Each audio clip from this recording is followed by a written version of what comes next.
Okay, hello everybody. We're going to parameterize the linear variety defined by two equations in four unknowns.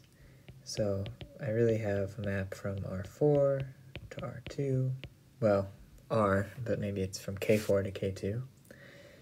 And that means that and then I'm saying, what's the preimage of 0? And that will be a linear variety.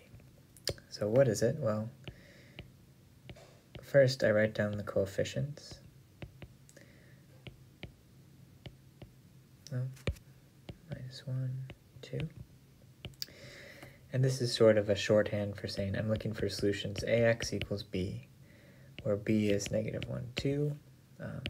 X is like x, y, z, w, or x1, x2, x3, x4. They're just the variables. And then A is this matrix, which in this case looks like that. So we're just looking for solutions. That's the equations form. Now what I want is a parameterization, parameterize the linear variety. So I want a map. I am assuming this linear variety is two-dimensional. So I want to map into four-dimensional space. And so the question is, what are these functions? This would map K2 into K4 and parameterize my linear variety. So that's my goal. Okay.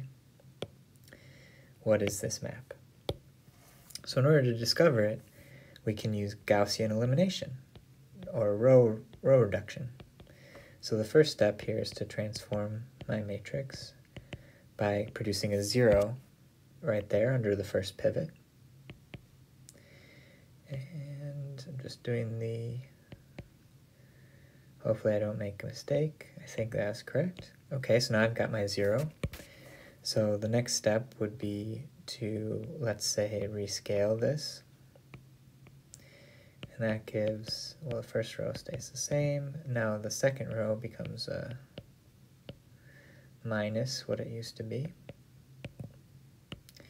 Okay, yeah, I didn't really have to do that, but then the next thing I'm going to do is change the first row, leave the second row the same, to produce a 0 above the second pivot, to produce a 0 here, where that 2 was previously.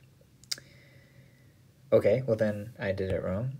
I can't do just -1, I need to subtract -2 of the second row from the first row, in which case then I will get a 0. Then I get a positive, let's see.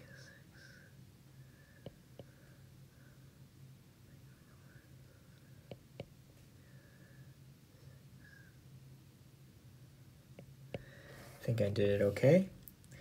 And now I look at this, and here I can read off my parameterization. The first row tells me that x1 is equal to 5 minus 4x3 plus 3x4.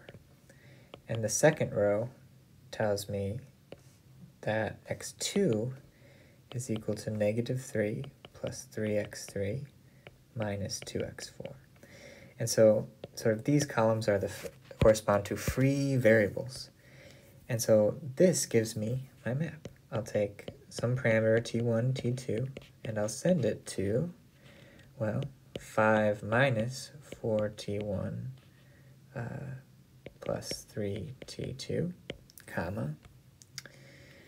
Okay, and then I replace x2 by -3 plus 3t1 minus 2t2, and then t1, comma, t2. And I didn't have to rename them t1, t2. I could have just used, I could have said x3, x4 maps to something, something, x3, x4, and just, replaced t1 and t2 by x3, x4. But either way, here is my parameterization. This writes the linear variety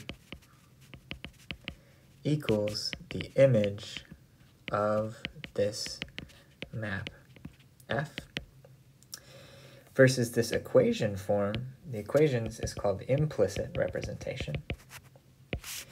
the linear variety is equal to the pre-image of the point 0, 0 under the map.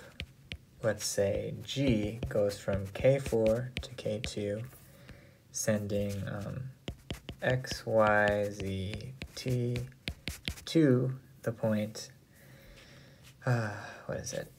This equation and this equation translate into, let's see, X plus 2Y minus 2Z plus 1 plus 1, or plus W plus 1, comma, X plus Y plus Z minus W minus 2. Okay, so when this function vanishes and when this function vanishes, then those are the points in four-dimensional space that satisfy these two linear equations. So we are either writing the linear variety as the pre-image of a map or the image of a map. Here we were given it as a pre-image and we found it as an image, namely this parameterization. Okay, so answer.